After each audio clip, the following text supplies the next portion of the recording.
Gelap ini gelap. Jangan itu aja. Enggak.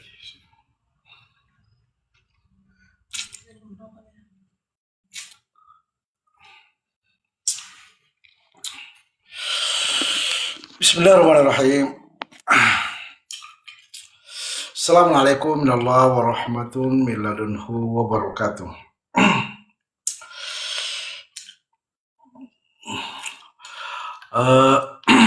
Kullu lailati wa antum bi khair. Semoga malam-malam kalian semua baik-baik saja.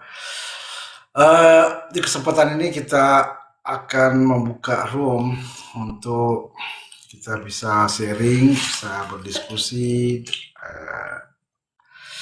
tentang tema membesarkan Al-Quran saja petunjuk.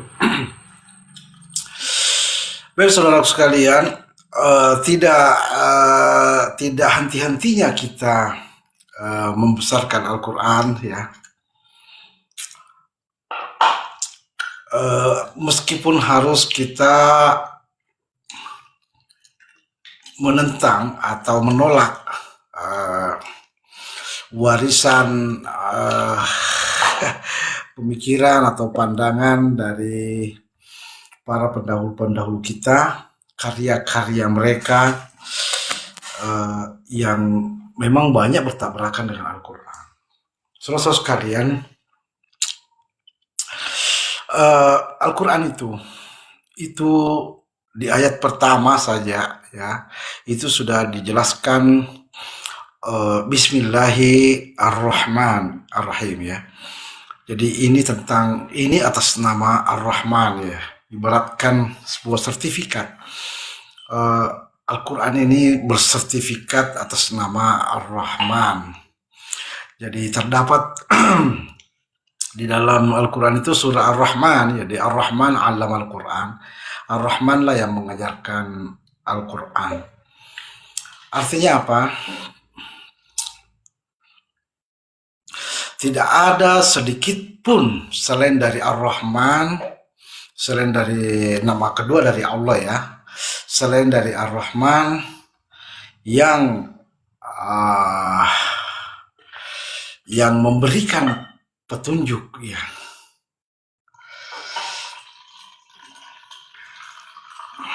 Jadi kita tidak perlu heran kenapa Muhammad ya sedikit sekali disebut namanya dalam Al-Quran.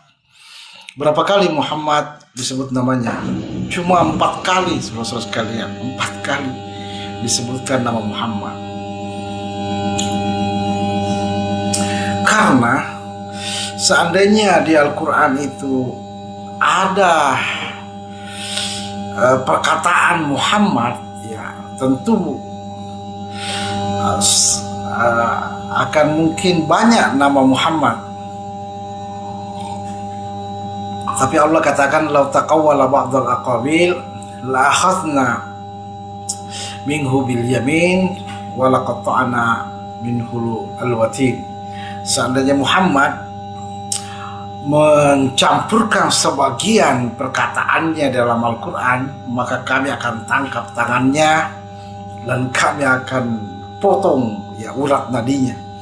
Jadi ini penggambaran yang mestinya kita pahami bahwa Islam itu hanya ayat-ayat. Islam itu adalah Al-Quran dan tidak boleh dicampurkan oleh perkataan-perkataan Muhammad sallallahu alaihi wasallam. Ya, seandainya itu bisa ya, maka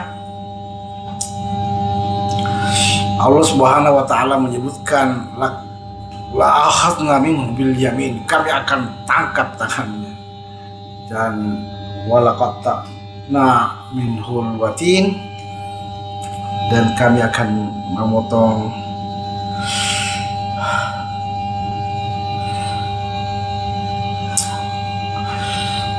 urat nadinya.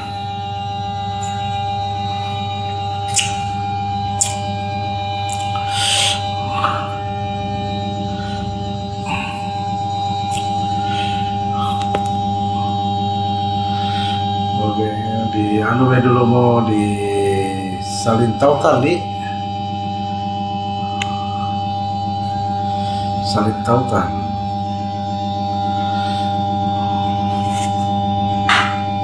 Mic,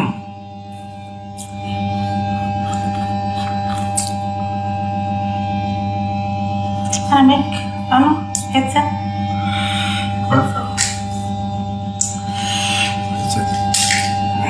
Kasih masuk sih jangan sih.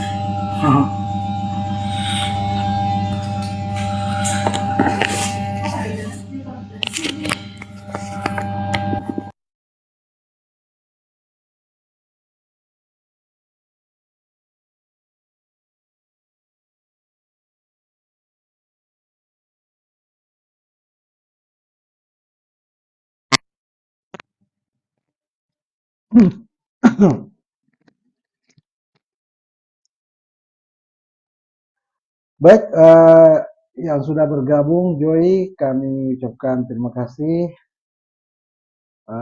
Dan kita menunggu teman-teman yang lebih banyak lagi untuk kiranya bisa mampir di room kita ini.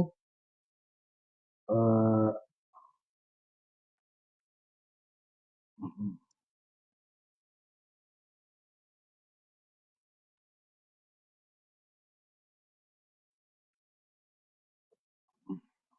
eh, Sutarno, kemudian Maladikto, silakan, terima kasih sudah bergabung. Baik, saudara-saudara sekalian, generasi terdahulu mengajarkan generasi sesudahnya. Selanjutnya generasi sesudahnya itu mengajarkan generasi sesudahnya lagi. Jadi terus temurun, terus begitu sampai pada akhirnya di generasi kita hari ini kita pun mendapatkan pemahaman agama, pembelajaran agama yang tidak lagi dari Al-Quran, tetapi dari generasi kita sebelum kita. Eh, Sebentar, kita terima dulu ya.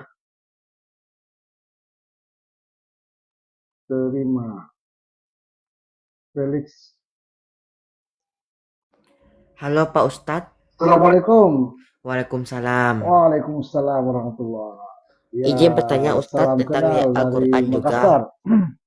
Di Al-Quran itu mengapa selalu menggunakan kata kami Pak Ustadz?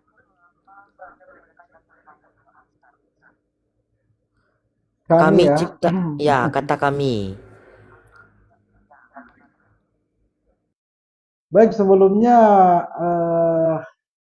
boleh kenal dari mana? Muslim ya? Saya dari Ya? Bengkulu. Oh, Bengkulu. Ya, Muslim ya?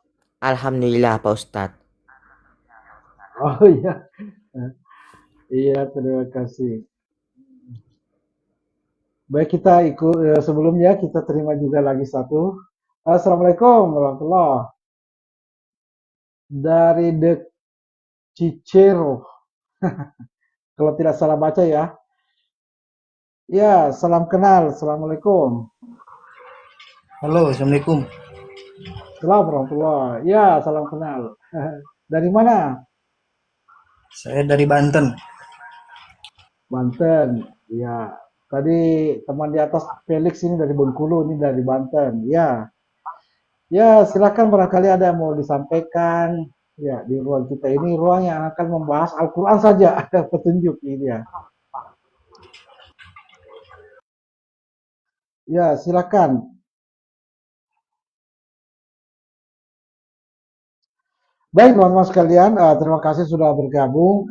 Ada tadi yang dipertanyakan mengapa di Al-Quran itu banyak menggunakan kami. Jadi kami inna khalaqnakum min zakari wa unsa, kami menciptakan kalian dari laki-laki dan perempuan.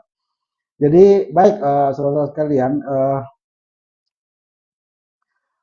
di Al-Quran itu tidak selamanya kita pahami sebagai bahasa kaul ya, bahasa perkataan. Tetapi Al-Quran itu adalah bahasa lisan, artinya bahasa tentang kefasihan.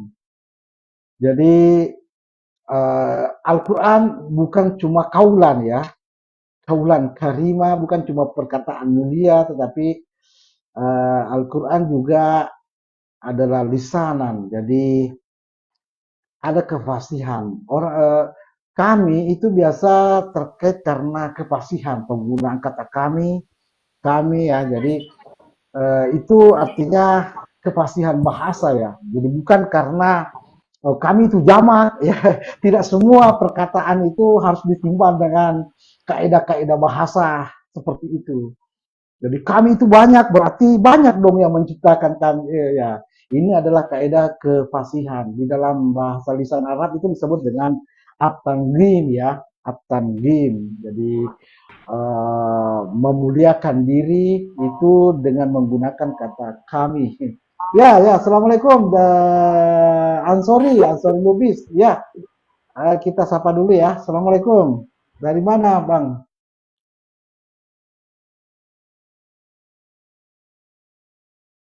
Abang, dari mana Pak Ansari? Baik, kita lanjut dulu ya. Jadi, kenapa di Al-Quran itu begitu banyak kata-kata kami ya, bukan kata-kata saya.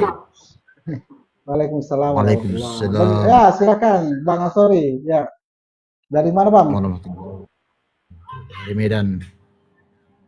Ah, Medan ya, Medan. Bengkulu, Banten, Medan ini tamu-tamu saya yang terhormat ya. Silakan Bang Medan, Bang Ansari. Barangkali ada yang mau Di Me- disampaikan terkait Al-Quran, ya silakan. Tidak ada. Saya cuma Oh, belum hanya ada ya? masuk di room ini aja lah. Ay, boleh, boleh, boleh, boleh. Terima kasih banyak ya. Jadi Bang, ini tadi kita ada pertanyaan dari Felix, mengapa selalu ada nahnu, Masalahnya nahnu? Ya, kalau ada orang Kristen, jadi mau dibahas.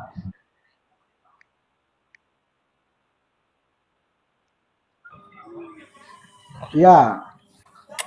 Sinyal ya. Kenapa orang Kristen? Baik, kita lanjut ya. Jadi ada kata kami itu adalah bagian dari tanggim, bagian dari kefasihan. Ada dua manusia disebutkan dalam Al-Quran yang tidak pandai menggunakan kata kami ya, yaitu Fir'aun. Ya, Fir'aun itu selalu mengatakan saya. Jadi saya itu sebenarnya adalah bahasa tentang bahasa Fir'aun ya. Fir'aun berkata, oh ya ayuhal mala, ah, ma alimtu min ilahin ghairi ya. Ya. Jadi saya tidak mau tahu ada Tuhan selain saya gitu ya. Jadi itu Fir'aun, itu bahasa Fir'aun itu selalu menggunakan kata saya bukan kata kami. Yang kedua, yang menggunakan kata saya itu ya, itu iblis ya, iblis. Iblis itu ketika ditanya oleh Allah, mengapa engkau tidak menghormati Adam? Dia bilang apa? Iblis bilang, ana khairum minhu, saya, ana khairum minhu. Jadi saya, jadi kata saya itu sebenarnya adalah bahasa-bahasa yang apa namanya, yang tidak pandai bertutur gitu ya. Iblis ya. Iblis Fir'aun itu selalu menggunakan kata saya. Jadi mari kita berlindung dari kata saya dan hadirnya Al-Quran itu kata-kata kami itu menjadi petunjuk. Gunakanlah kata kami, gunakanlah kami mohon maaf. Jadi bukan saya mohon maaf gitu ya. Jadi gunakanlah kata kami. Jangan menggunakan kata saya seperti kata Fir'aun, ana rabbukumul a'la, saya ini Tuhan kalian yang paling tinggi, itu kata Fir'aun. Jadi kita berlindung dari kata saya, tetapi kita menggunakan kata kami. Bagian dari tunjuk bertutur ya. Kita katakan Allahu nazzala ahsanal hadis, Allah menurunkan sebaik-baiknya. Aku ikut berpendapat, boleh Pak? Eh, boleh, boleh, boleh. Silakan, silakan disampaikan de si Seno. Silakan. Oke Pak, ya izin ya Pak, Ya, mungkin ya, aku ya. juga masih awam ya kan. Ya, Bapaknya bagus banget jawabannya tadi, Pak Ustadz ini. Ya, ya, Ya, ya, ya, silakan. dibahas Al-Quran pakai kami dan saya atau aku ya. Ini sepengetahuan saya. Jadi kenapa sih di Al-Quran itu Ya, Allah kadang menggunakan kami, kadang juga menggunakan aku gitu ya. ya, ya, Kalau lanjut, di lanjut, lanjut. ya, yang pernah saya Ya, pelajari saya, gini, ya, ya, ya. kapan sih Allah menggunakan kami itu? Kadang ada ininya ya Pak ya. Kami itu ketika Allah ingin menunjukkan kebesarannya Pak. Misalkan, aku menciptakan langit dan bumi, aku menciptakan manusia, aku menciptakan segala sesuatu. Wah, kok ngelek ini Pak? Ya, Ngelek ya? Bapaknya ngelek nih? Oh enggak. ya, Nah, lanjut ya. ya, Jadi lanjut, lanjut, lanjut, lanjut. di Al-Quran kami itu digunakan ketika Allah ingin menunjukkan kebesaran, kekuasaan Dia, Pak. Aku menciptakan langit dan bumi, aku menciptakan segala sesuatu. Ya, Akulah yang besar, akulah Tuhanmu gitu. Akulah yang besar. ya, Aku kami maksudnya, kamilah yang. Nah, ya, kapan menggunakan aku? ya, Menggunakan, ya, menggunakan aku ketika kedekatannya dengan hambanya, ketika berhubungan dengan segala yang diciptakan oleh Dia. Misalkan Allah nggak pernah nyebut di Al-Quran Dia menggunakan hamba ya, kami, ya, nggak pernah nyebut hamba kami kan, Dia pakai hambaku, kedekatan dengan hambanya, hambaku, ya kan, para ya, hambaku, ya, ya. ya nggak pakai hamba kami, karena tadi kalau aku digunakan untuk menunjukkan kedekatan kepada para hambanya. Misalnya yang lain, berdoalah kepadaku maka akan aku kabulkan, kedekatannya. Berdoalah para hamba, ayo Ya, berdoa, ya, ya. aku kabulkan. Itu kedekatan. Kalau kami tadi menunjukkan kebesaran, kami menciptakan kalian, kami menciptakan manusia, kami menciptakan sesuatu. Nah, itu kalau menurut yang saya pelajari ya, Pak. Terima kasih. Makasih, makasih. Ini untuk Ustadz Felix tadi memunculkan apa saudara kita Felix, Abang Felix ya. Kira-kira Abang Felix seperti itu ya, yang saya pahami tadi itu karena ini tentang tutur bahasa, kemudian ditambahkan tadi oleh Abang The Circle di Sireno ya, ini tentang kebesaran dan tentang apa namanya kedekatan. Jadi memang Allah katakan idza qara'nahu fattabi' qur'ana tsumma inna 'alaina bayana. Jadi ketika ada kandungan-kandungannya, itu ikuti di ayat-ayat yang lain karena di situ akan memberikan penjelasan. Jadi misalnya tadi kata-kata saya yang coba ikuti kata-kata saya maka di situ akan memberikan penjelasan ya. Jadi silakan silakan ya. Ada lagi Bang Felix. Kita buka ruang membahas Al-Quran karena ini bagian dari keimanan kita litu'minu billahi wa rasulihi wa tu'azziruhu wa tuwaqqiruhu ya, semua aspek ya, baik itu aspek bahasa, aspek ilmu, sains, itu di Al-Quran semua ada.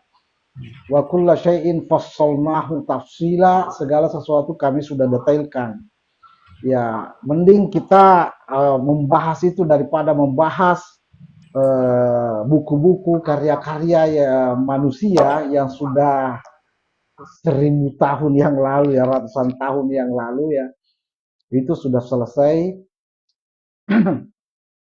Ya, eh bertanya nggak Pak? Terus Pak Ustadz, Ya lanjut lanjut ya, silakan silakan. jadi gini, saya masih bingung ya dari dulu sampai sekarang, mungkin dari sekolah, sekarang udah kuliah ya. Saat dari sekolah Ya, sampai sekarang masih bingung. Al-Quran itu kan sudah lama sekali Pak, dari zaman Nabi Muhammad ya, gitu. Dulu bahkan ya, ditulis ya dari tulang, dari daun segala macam gitu ya, bermacam-macam. Saya masih bingung soal gini, masih bukan bingung sih ya, masih heran gitu, bertanya, apakah ayat-ayat yang diturunkan oleh Allah, firman-Nya melalui Nabi Muhammad sejak dulu itu utuh Pak? Yang Al-Quran sekarang ini itu utuh semuanya firman Allah atau ada yang ketinggalan? Misalkan kan dulu ditulis dari tulang, pakai daun segala macam. ya. Apakah kemungkinan ada ayat-ayat yang hilang, terpotong atau bagaimana gitu kan? Saya masih mikir nih. Gitu. Apakah Al-Quran Baik, sekarang itu lengkap gitu atau tidak gitu ya? Itu ya Pak. ya. Baik, terima kasih, syukran, syukran, syukran. Pertama-tama sebaiknya jangan sebut ustaz lah ya. Ya, yang kedua, jadi apakah Al-Quran itu utuh ya? Cerita-cerita bahwa Al-Quran itu ditulis di atas daun, di atas tulang, di atas pelepah kurma, itu yang menyaksikan gitu ya. Jadi itu bahasa-bahasa narasi yang sampai kepada kita. Itu belum tentu benar. Mengapa? Karena orang Arab di masa Nabi itu sudah mengenal kertas ya. Jadi, kalau kita lihat sejarah pemboikotan itu di atas kertas, bukan ditulis di pelepah. Jadi itu apa namanya narasi-narasi orang sejarawan ya gitu ya. Di Al-Quran juga disebut kertas ya. Jadi ada disebut lau apa namanya di ayatnya itu sekiranya Al-Quran itu diturunkan ala kirtasin di atas kertas ya lala masuha, jadi mereka akan bisa menyentuhnya. Jadi Allah seolah-olah ingin mengatakan bahwa Al-Quran ini tidak apa ya, kalau bahasa kita bukan print out ya, tetapi ini file. Dia berbentuk file. Al-Quran itu dia berbentuk file dibacakan oleh Rasulullah, jadi ada namanya suhufim mutahharah, dibacakan oleh Rasulullah, kemudian file-file itu sudah tersusun sedemikian rupa seperti hari ini ya. Apakah itu utuh? Jadi Al-Quran itu ditulis di depan Rasulullah Shallallahu Alaihi Wasallam ya. Jadi bukan ditulis setelah Rasul wafat atau 100 tahun ya, tapi di depan Rasulullah. Bahkan Rasulullah yang mengawasi penulisannya itu mengajarkannya tentang huruf apa di situ. Misalnya kata as-sholat itu tidak ditulis as-sholat seperti tulisan di sekolah, tapi ada wawunya as-sholawat ya.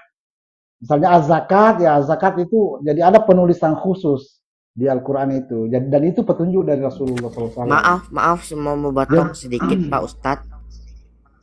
Ya, Tapi ya pembukuan lanjut. Al-Quran seperti sekarang ini dimulai pada Khalifah, kalau tidak salah itu Utsman bin Affan, kalau tidak salah.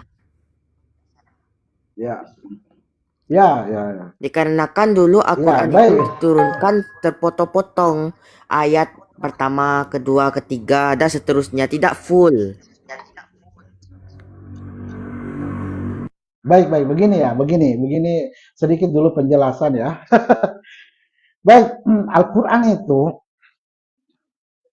diturunkan oleh Allah Subhanahu wa taala satu kali Al-Quran itu ya.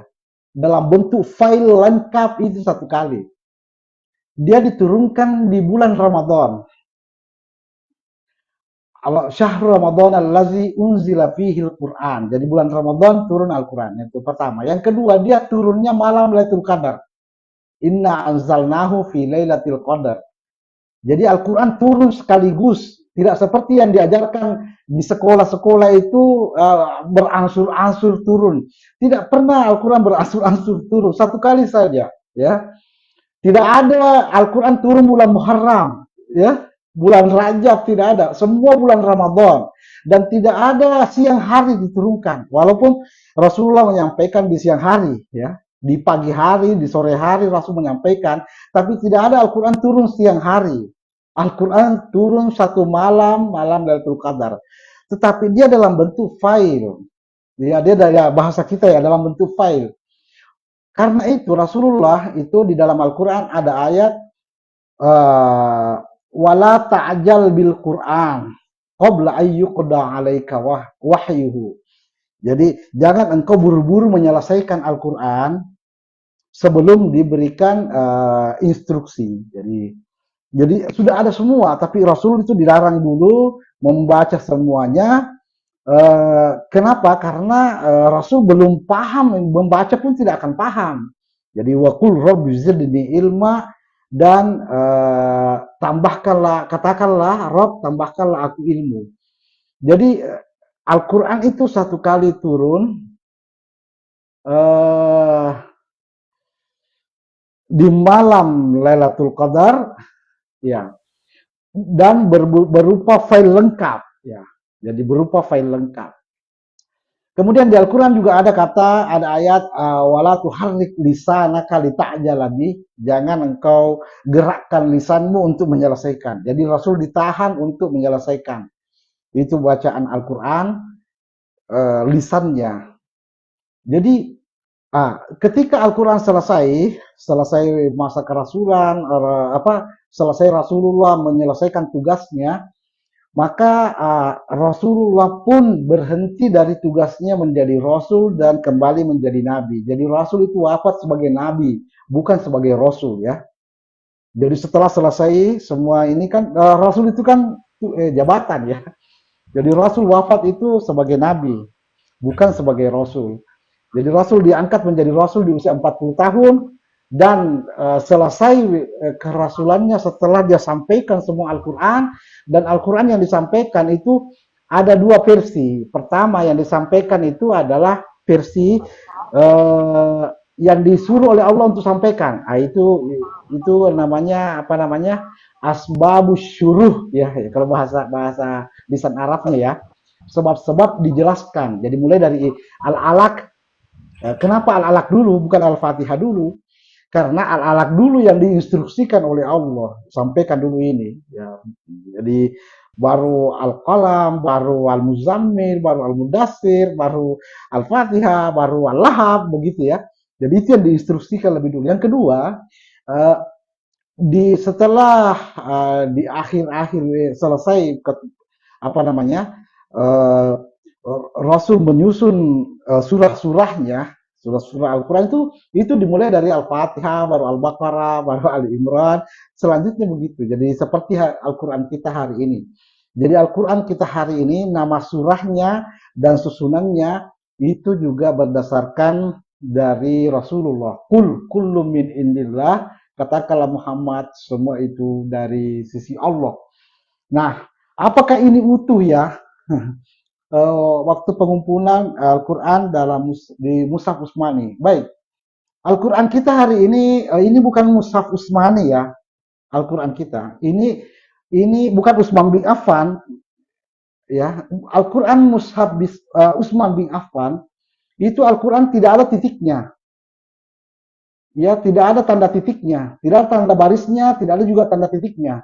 Karena nanti abjad hijaiyah itu muncul setelah masa Bani Umayyah. Abjad hijaiyah itu yang ada titik ba, ada titik 1, ta ada titik 2, sa ada titik 3, itu nanti muncul setelah Umayyah, Bani Umayyah. Jadi Al-Quran, bayangkan ya, Mushaf Utsmani itu berbeda dengan Al-Quran kita, dia tidak ada titiknya sama sekali. Ya, jadi kabura dengan kathura sama tulisannya, allazina dengan ad-din sama tulisannya karena tidak ada titiknya. Jadi itu Mushaf Utsman bin Affan. Adapun Al-Quran kita hari ini namanya Mushaf Utsman Al-Hafiz Utsman ya, Hafiz Utsman yang menuliskannya. Ini di Istanbul ditulis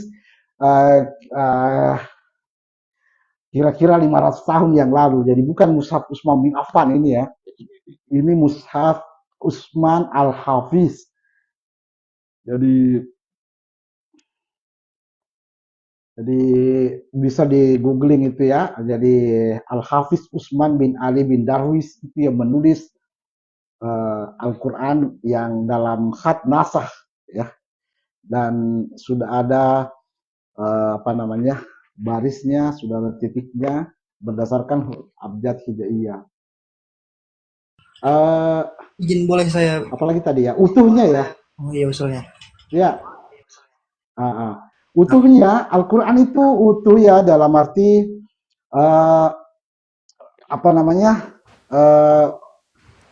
ya.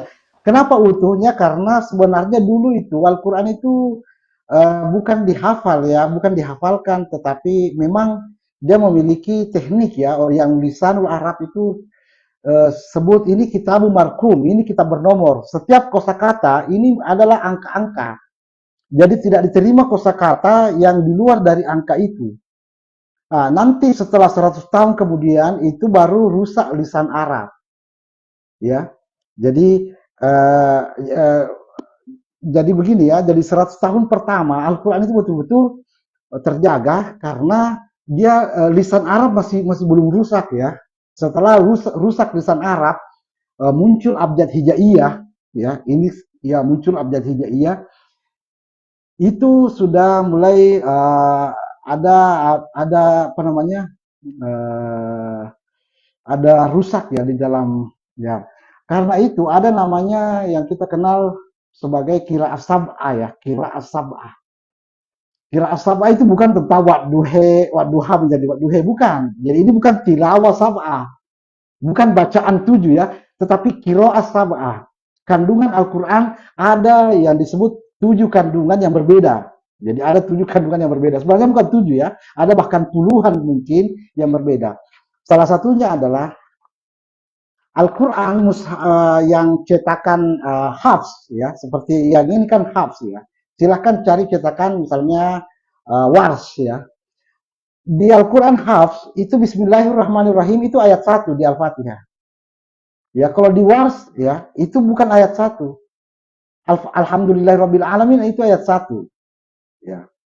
Di Wars, ini namanya qiraat sab'ah, kandungan yang berbeda, yang beragam. Jadi ada kandungan yang beragam. Ya. Jadi ayat Al-Fatihah itu 7 ayat. Di qiraat sab'ah karena bismillahirrahmanirrahim di Wars ya, di cetakan Wars itu karena bismillah tidak masuk sebagai ayat satu ayat, siratal ladzina an'amta alaihim itu satu ayat. Ghairil maghdubi alaihim waladdallin itu ayat 7.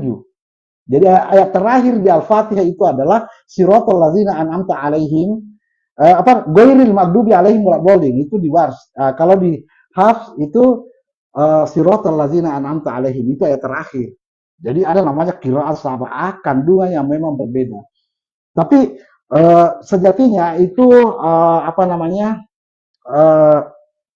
Tidak begitu banyak ya, tidak begitu banyak perbedaan, hanya perbedaan-perbedaan yang tidak terlalu signifikan. Jadi keutuhannya seolah-olah yang dimaksud dengan keaslian ya, keutuhan bukan tentang apa namanya ya, bukan tentang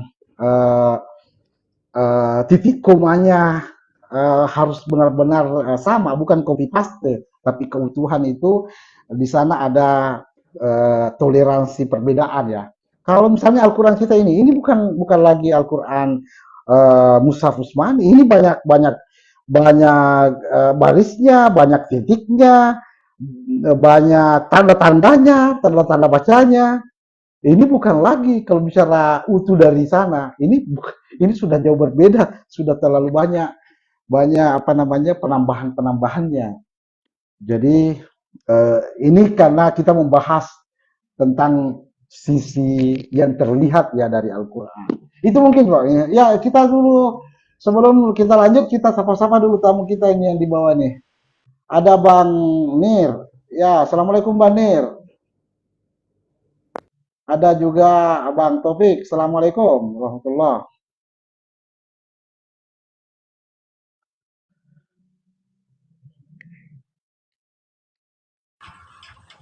Halo Pak Ustadz. Assalamualaikum Ya, warahmatullahi wabarakatuh. Waalaikumsalam warahmatullahi. Ya Bang Nir ya, silakan. Bang Nur.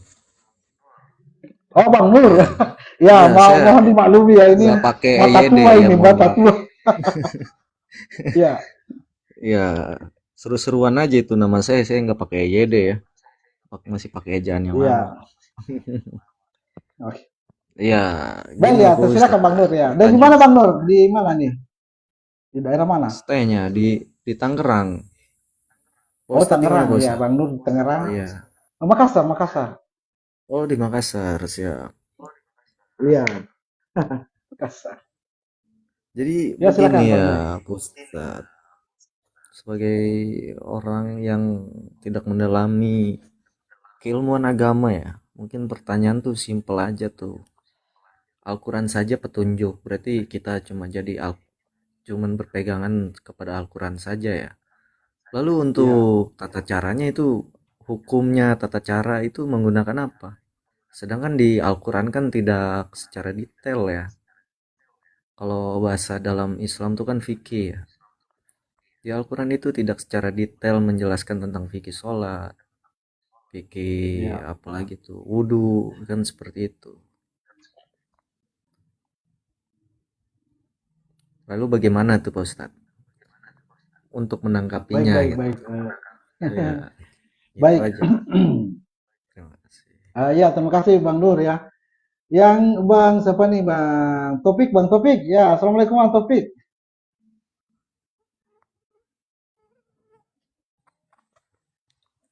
Bang Topik, kita terima dulu ya tamu. Ya, Waalaikumsalam warahmatullahi. Ya, silakan Bang Topik, dari mana? Saya dari Jawa Barat. Ya, Jawa Barat. Ini tamu saya ini dari jauh-jauh semua ini. Ayo naik ini minum kopi dulu. Ya, ya Bang Topik, lanjut Gimana? lanjut silakan. Gimana Iya, Ustaz? Sehat? sehat sehat sehat sehat. Alhamdulillah sehat. Baik, baik. Ini Ustaz, eh, ketika tadi disinggung sedikit. Kalau kalau saya kan udah pernah Ustaz ya diskusi tentang ini, tentang Al-Qur'an, Al-Qur'an saja petunjuk. Kalau saya Bukan takut saja salah paham. petunjuk ya, ini bahasa tema kita ya. Ya, ini mesti saya tanyakan karena saya takut salah paham juga. Berarti keyakinan Ustadz ini cuman satu-satunya begitu, cuman satu-satunya Al-Quran begitu. Iya, iya, Oke, iya, oke, oke, iya oke, oke. Al-Quran saja. Iya, Nah, mungkin yang harus iya di Bang. Ya, terima kasih banyak Bang. baik, yang harus Ustadz jelaskan pertanyaan dari siapa tadi? Dari dulu Pak saya tadi Dari Bang yang Nur, bertanya itu. Bang Ya, Nur ya, ya kan Bang Nur ya. konteksnya mesti kita paparkan gitu. Ketika petunjuk ini cuman Al-Quran, berarti mungkin ntar Ustadz coba secara konsisten Iya, sampai iya konteks benar benar. hal-hal furuk atau cabang dari apa namanya, eh, kalau bahasa kitanya teknis lah ya, teknis ibadahnya itu apakah Iya, sudah sejelas itu petunjuknya begitu. Nah, kalau iya saya iya. mungkin nggak ke situ karena saya pernah diskusi juga. Kalau saya begini, saat Ustadz ini sering melontarkan lisanul Arab sama bahasa Arab itu berbeda. Gitu. Nah, Iya iya iya pernah ya. ya mungkin mungkin saya perlu penegasan juga apakah beda Ustadz? Lisanul Arab sama bahasa Arab. Iya iya iya iya beda ya. Oke, oke. Mungkin ntar Iya, tolong jelaskan saat, tolong jelaskan. iya iya iya. Lisanul Iya, lisanul Arab itu sama bahasa bahasa Arab itu gimana sih perbedaannya gitu? Itu aja, Sir. iya. Iya. Oh iya ya baik baik baik. Baik, terima kasih ya.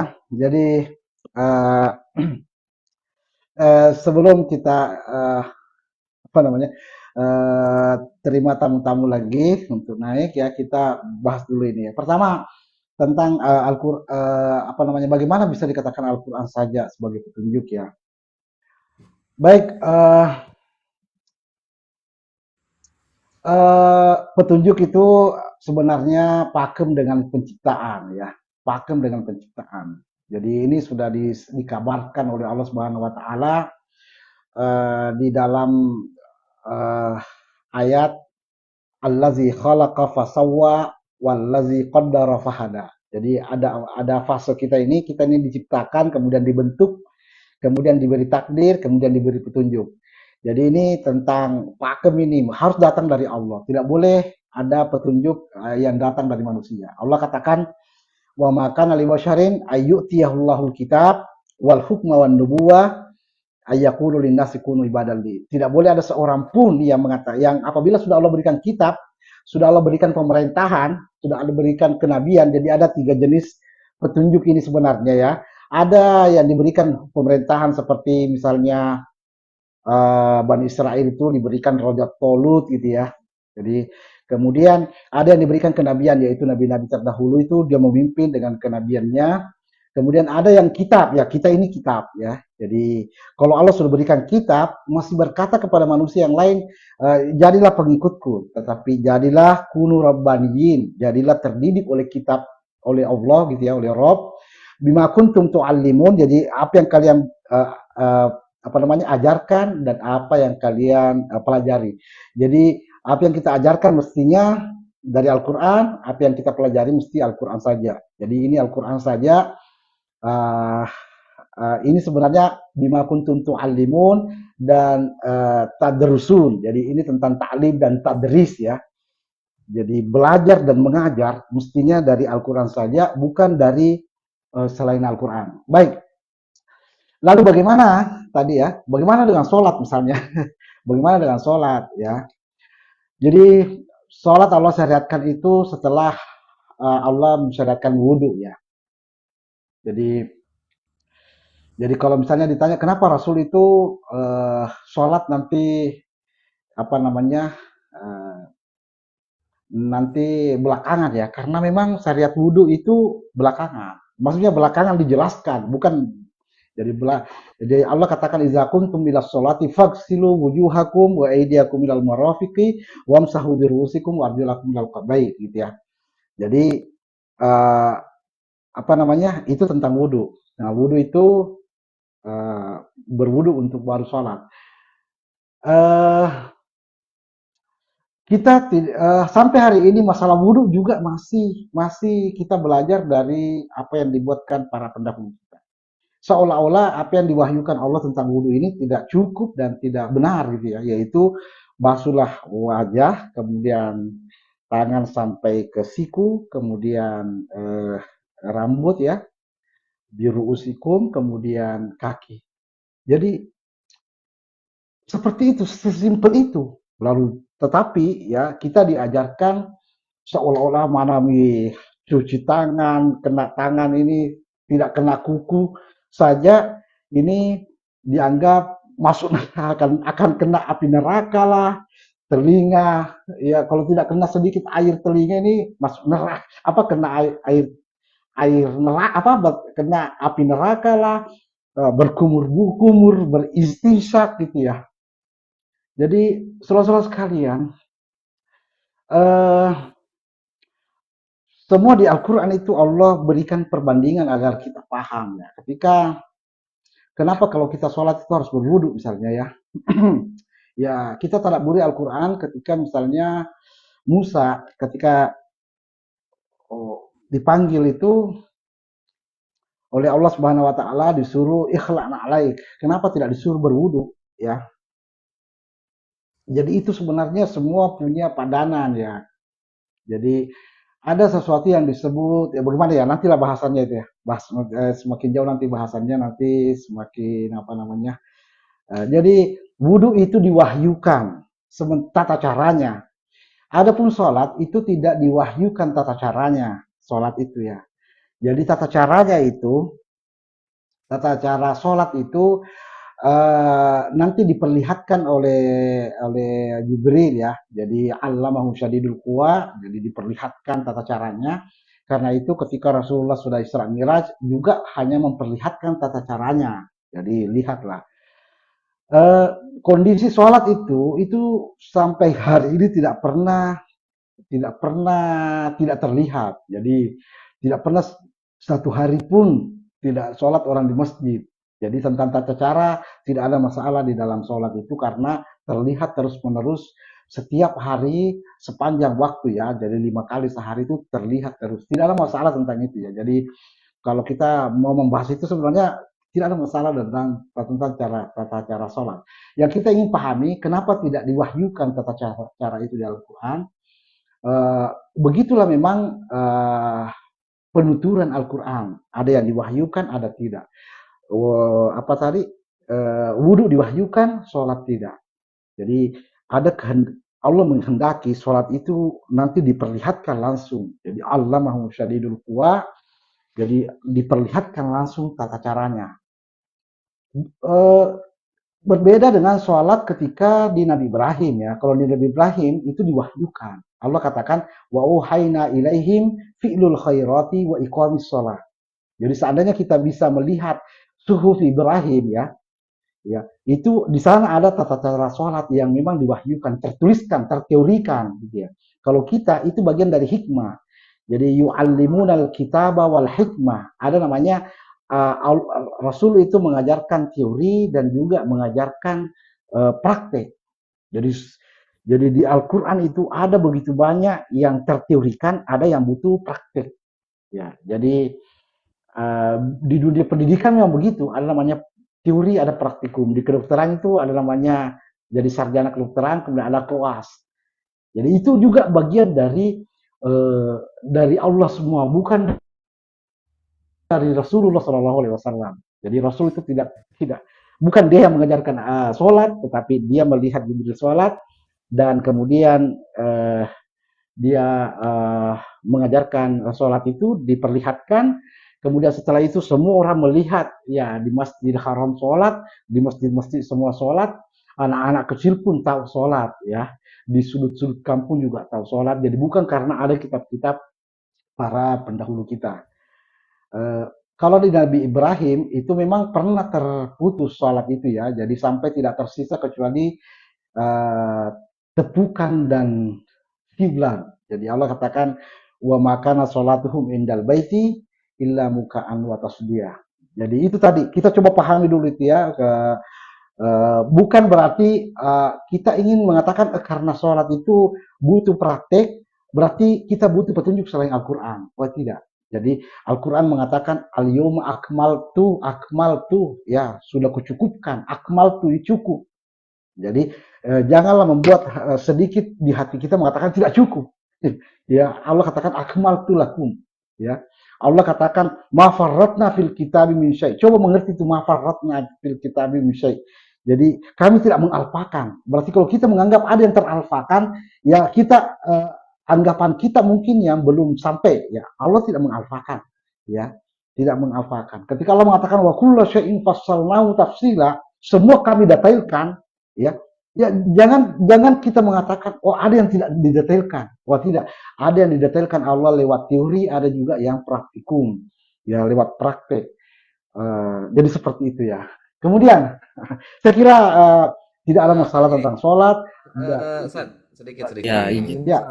Karena ini mungkin mesti didiskusikan. Ustaz Benar-benar. tahu sholat itu diajarkan sama malaikat Jibril tadi. Nah, sempat disinggung itu. Itu tahunya dari mana saat itu? Di Al-Quran nggak ada itu. Kata Ustadz tadi, sholat itu secara tekstual, prakteknya nggak ada, tapi diajarkan Assalamualaikum warahmatullahi wabarakatuh. sama malaikat Jibril begitu kan? Waalaikumsalam warahmatullahi. Sebentar ya kita ya sebentar ya. Lanjut dulu Bang Nur ya, Bang Topika. Iya, Ya. saya ini. Iya, Bang, topik aja. Sama pertanyaannya. Dipraktekkan sama malaikat Jibril. Assalamualaikum, jawab dulu host. Nah, begitu. Ya, waalaikumsalam warahmatullahi. Nah, itu saat kita Ya Bang, yang lain dulu ya, di mute dulu ya. Ini ada dibahas dulu. Sebentar kita akan sapa-sapa ya. Baik, lanjut Bang Topik ya. Nah, saya mau mengkonfirmasi kebenaran itu, Zat. Kebenaran kalau Nabi Muhammad itu diajarkan sama malaikat Jibril tata cara sholat itu. Sedangkan di Al-Quran tadi Ustaz udah menjelaskan secara perinci tidak ada tekstual di Al-Quran itu. Nah, tadi dijelaskan sama Ustaz itu bentuknya itu dipraktekkan atau dicontohkan sama malaikat Jibril begitu kan. Nah, kita saat mengkonfirmasi akan kebenaran itu di mana? Ya. Baik. Jadi seperti ini. Rasul itu tidak sholat di awal kerasulan. Ya. Jadi ketika diangkat menjadi Rasul di usia 40 tahun, ya, rumah beliau masih 400 meter dari Ka'bah. Rasul tidak sholat. Rasul tidak umroh. Rasul juga tidak haji ya. Padahal dia ada rumahnya di Tanah Suci. rumahnya ada hanya 500 meter dari Ka'bah, ya. Jadi Rasul tidak sholat, tidak haji, tidak umroh, ya. 13 tahun Rasul, ya, 12 tahun lah di Mekah, ya, baru dipanggil untuk Isra Miraj. Nah, di situ waktu Isra Miraj, Allah Subhanahu wa taala menyebutkan, jadi silakan nanti ditadabburi ayatnya. Jadi ada namanya wa auha ila abdihi ma auha. Jadi di saat itu Allah mewahyukan kepada hambanya apa yang mau diwahyukan. Mengapa tidak ilmu saja diberikan seperti yang lainnya? Rabbi zidni ilma, berikan saya pemahaman tentang Al-Qur'an yang ada file-filenya yang saya dapatkan, kan begitu ya. Kenapa apa namanya? Ini dua hal yang berbeda. Jadi ada dua selalu ada dua hal ya. Jadi Allah katakan masani ya. Jadi Allah menghadirkan Rasulullah itu sampai ke Sidratul Muntaha, ya. Ya. Sampai di sana kemudian bertemu dengan Jibril. Jadi laqad ra'ahu, ya, bil ufukil apa namanya? Di ufuk yang tertinggi itu. Kemudian bil ufukil a'la gitu ya. Kemudian masagal basaru wa magawa, sampai Allah menggambarkan bahwa Nabi ini bukan cuma jiwanya yang naik, ya, tapi sampai matanya betul-betul, mata kepalanya itu apa namanya, ada di sana, ya, karena sekali lagi sholat ini ingin diajarkan, ya, hendak diajarkan. Dan kenapa sampai sejauh itu, sampai ke Sidratul Muntaha, tidak di Mekah, Jibril turun mengajarkannya, ya, karena sekali lagi sholat itu tentang iqomah, ya, jadi bukan tentang melaksanakan saja, ini tentang iqomah. Sebagaimana apa namanya, Ibrahim dulu ketika wa auha ilaihim fi'lul khairati wa iqamis shalah, itu bukan hanya di apa namanya, di Palestina dia menunggu melaksanakan sholat, tapi dia sampai ke Mekah. Jadi ada proses namanya iqomah. Jadi sholat itu iqomah, bukan dilaksanakan saja. Kalau laksanakan cukup tahu tata caranya, tetapi ini tentang iqomah. Jadi ada sambutan namanya, ada menegakkan, bukan melaksanakan. Jadi menegakkan ini. Nah, ketika itu sholat itu ditegakkan oleh Rasulullah SAW, itu ternyata dia dibawa ke apa namanya, ke langit, ya, ke Sidratul Muntaha, ya, sebagai bentuk iqomah begitu ya. Jadi itu mungkin yang nanti silahkan ditadabburi apa perbedaan apa namanya, mengapa Nabi harus datang jiwa raga gitu ya, karena hendak melihat allamahu syadidul quwa, dia diajarkan. Jadi diajarkan oleh Jibril. Biar nggak kemana-mana, Ustaz. Biar nggak kemana-mana. Jadi Ya. ini kan tema yang Ustadz angkat ini. Jadi kita pinginnya kalau emang petunjuk itu cuman tok dari Al-Quran. Konteks yang saya tahu itu saat begini, Ustadz menjelaskan panjang itu, Rasulullah itu diajarkan praktek sholat itu secara terperinci itu sama malaikat Jibril. Nah begitu. Nah harusnya begini saat ini pikiran saya aja begitu. Oh ada di ayat misalnya Al-Baqarah ayat 10, oke, itu di teks itu kita pahami bareng-bareng begitu saat. Kalau mungkin begini saat, Ustadz ini cuman Al-Quran saja yang jadi petunjuk, cuman Ustadz ngasih petunjuk jadinya. Dari tadi saya itu nggak ditunjukin tuh di ayat berapa tuh Ustadz. Malaikat Jibril mengajarkan akan Rasulullah itu secara terperinci Baik, praktek begini sholat ya. itu. Jadi ini bukan untuk kita berbantah-bantahan ya. Silakan ditadabburi di surah.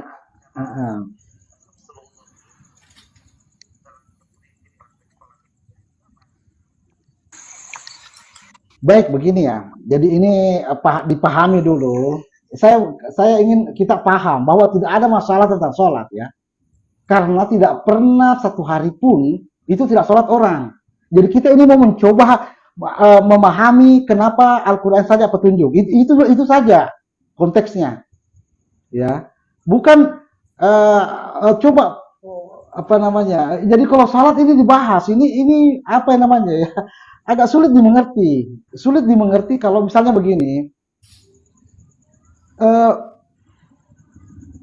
Oke lah, saya misalnya mengatakan ada petunjuk selain Al-Quran, saya ikut sama kita. Lalu saya mengambil misalnya hadis. Ada begitu banyak di dalam hadis yang menabrak Al-Quran, begitu ya. Begini Zat, Ini gini. bukan tentang sholat saja. Itu Iya, gini, kalau gini. kita mengatakan Ada hadis hadis itu sahih, petunjuk, Bang. kenapa bertentangan begitu banyak dengan Al-Quran, gitu ya. Gini Zat, itu problem Hadis yang Ustaz. mana? Sholat ini bukan di hadis. Iya, Ustaz. saya mau paham dulu. Begini. Ya, Ustaz. Gini. Itu problem iya. Ustaz. Problem Ustaz masalah Al-Quran kan. Nah, di mute dulu saat itu, di mute dulu. Ustaz. Nah, Ya, begini lanjut, Zat. lanjut. Adapun penjelasan sekarang, problem kata Ustadz itu, pandangan Ustadz itu tabrakan, itu hal lain, Ustadz. Itu hal lain lah, hal lain. Ada juga misalnya yang mengatakan itu tidak tabrakan, itu kan mesti kita bahas. Ini sesimpel ini, Ustadz. Nah, ketika Al-Quran saja yang menjadi petunjuk, pertanyaan teman-teman tadi yang siapa tadi ya, udah turun itu. Ketika praktek sholat ternyata Ustadz ini menjelaskan Malaikat Jibril yang mengajarkan itu. Secara tekstual itu nggak ada begitu. Nah, begini Ustaz. Saya percaya nggak akan pernyataan Ustadz Malaikat Jibril yang mengajarkan. Saya mesti percaya, ya saya mesti dari petunjuk, mesti dari Al-Quran begitu. Karena saya ikut pemahaman Ustadz ini. Nah, makanya begini. Ketika Malaikat Jibril itu mengajarkan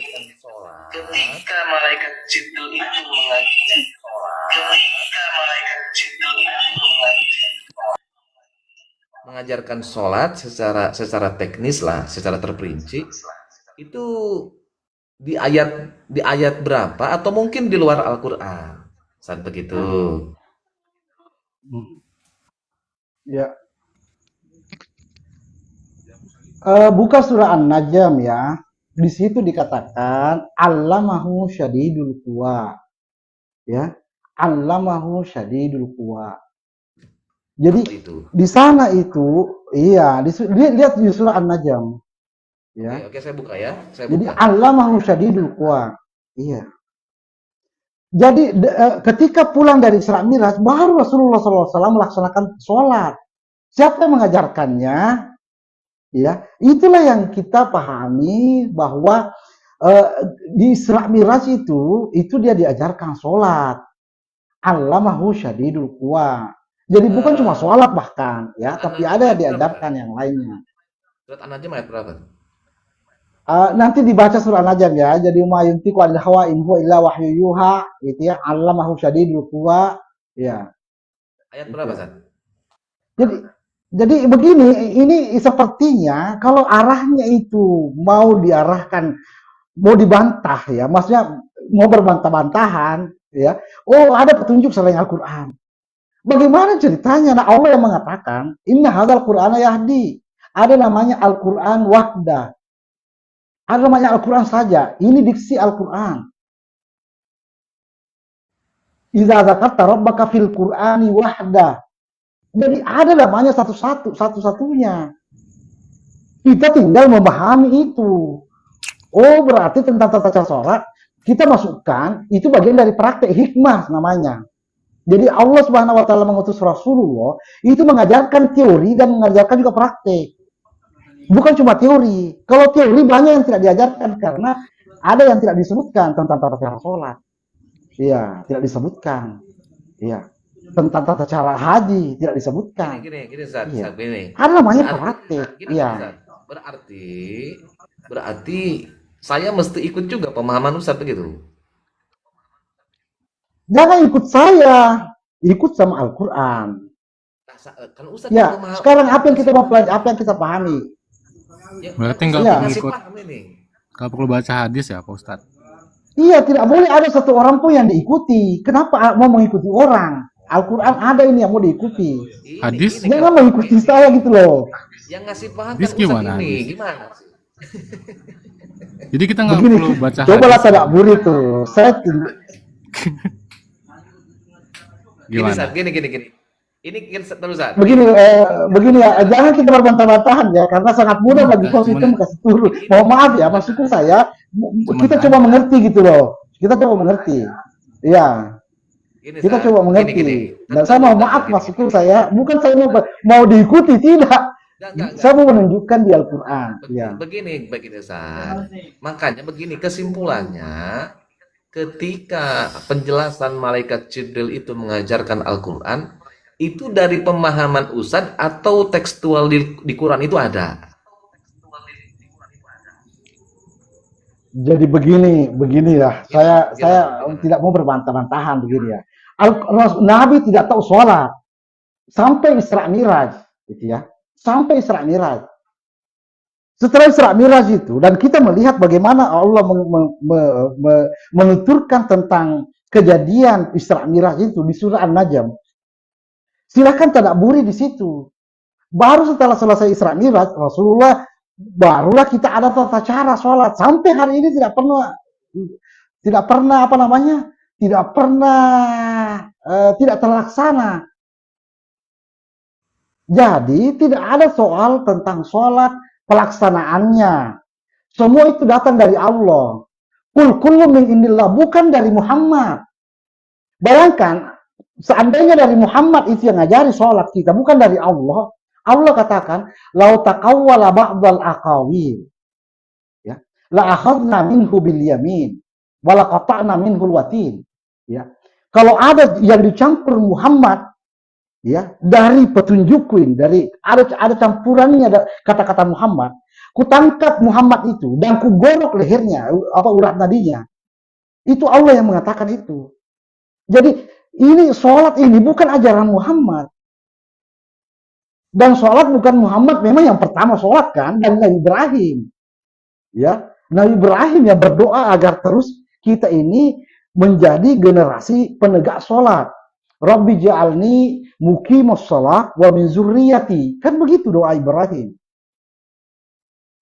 Cuma sampai Muhammad tidak tahu sholat itu karena pernah terputus bertahun-tahun di Ka'bah Baitullah, bukan tempat sholat lagi, tidak ada yang tahu sholat lagi.